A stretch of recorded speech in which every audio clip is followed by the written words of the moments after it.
Yo, it's your boy Red. I'll be reviewing Full Metal Panic: Invisible Victory.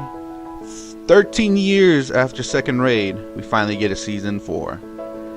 And let me tell you, man, it's basically not the same from the other seasons. By that I mean it's become more of a serious show, which I get it. They had to compete with the newer animes that are out. I mean, I watched Overlord season 3 and then went straight into this, and I was like, you know what? It's pretty good. I see they changed their format though. Instead of being a comedy slash high school kind of romance thing with a little bit of military, it's straight up become straight serious, straight military. This whole season, it's just straight up action. Actually, in the first couple episodes, we go right into the action. But that's not saying there isn't romance in it.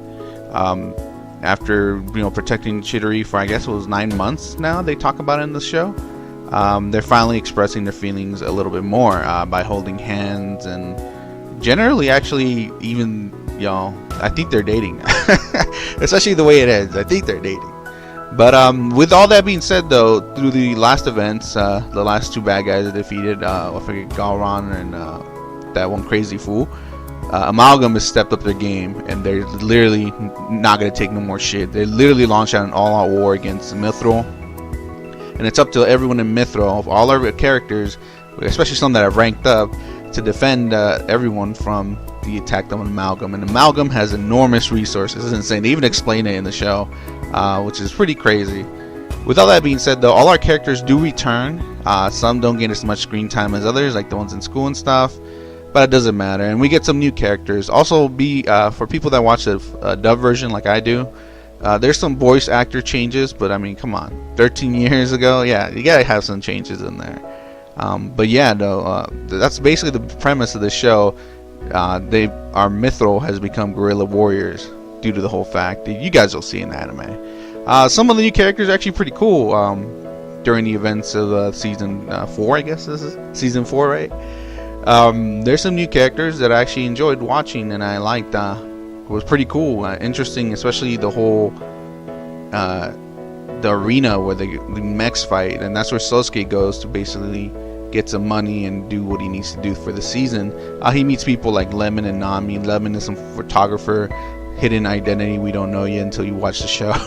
And Nami is a smart girl who has her own robot, the AR or whatever they're called, to fight in the arena, and Sosuke pilots it for her. It is kind of hinted that she could be a Whispered, but we're not 100% sure on that, since the events that unfold in this season, they don't let us answer it.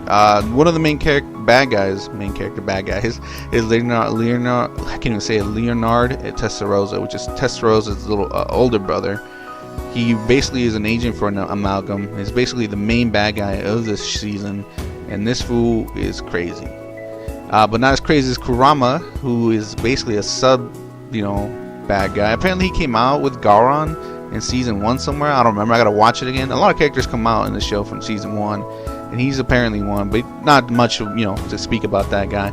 Oh, Wraith, we finally know how she looks like, and she's pretty. pretty.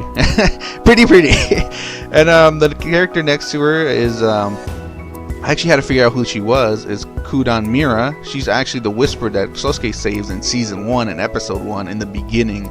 So she's not dead. She's alive, and maybe she'll play a bigger part in the last season. It is confirmed that there is going to be a last season, season 5, that wraps up the whole Sasuke and Chidori saga, which is great, man. This is actually a good show.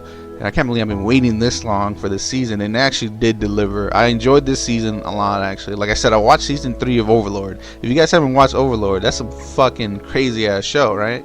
So coming into this, and I was like, man, hopefully he's not gonna ruin my experience in this season. It actually didn't. This season pulls its own weight, able to compete with some of the newer shows out there today. I think that's what their formula helped out a lot, changing from a comedy more into a serious anime. It helped a lot, actually, and it still follows their format kind of in a way.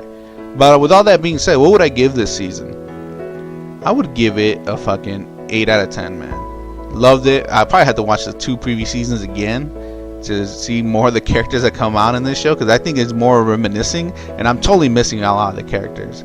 But hey, thanks for watching. Hit that like, hit that sub. I'll catch you all next time.